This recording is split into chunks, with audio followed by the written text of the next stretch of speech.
तर मुकुंदराव वेता गेली 4 दिवस झालं तहसील कचेरीसमोर उपोषणाला बसलेले आहेत.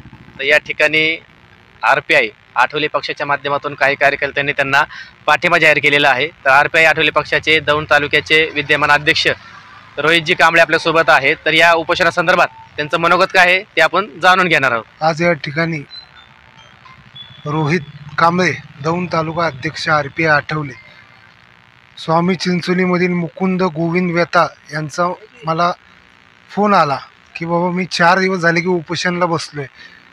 आमचे कैलास कांबळे तालुक्याचे उपाध्यक्ष त्यांचा देखील मला फोन आला किंवा मी 4 दिवस आपल्या गावातला उपोषण त्या दौंड तहसील ठिकाणी बसलेला आहे. त्यांनी मला संपर्क केला.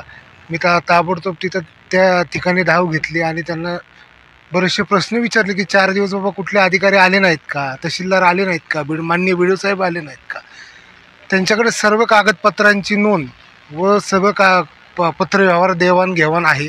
त्यांच्याकडे सगळी प्रत आहे, सत्यप्रत आहे, झेरॉक्सही आहे.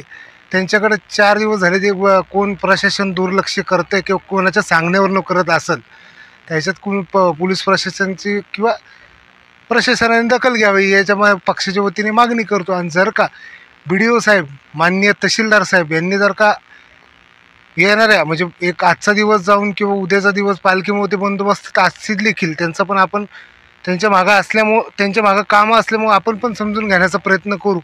पण ज्या ठिकाणी जर का आजच्या दिवसात जे आपले मुकुंद गोविंद वेता आहेत त्यांना जर का न्याय भेटला नाही तर आम्ही Republican party of India Athawale पक्षाच्या वतीने दौंड तालुका व शहराच्या वतीने जाहीर असा तहसीलदार व BDO साहेबांचा निषेध करून तहसीलदार कार्यालयावर मोठं आंदोलन करण्यात येईल असा इशारा या ठिकाणी देतो. जय भीम, जय महाराष्ट्र.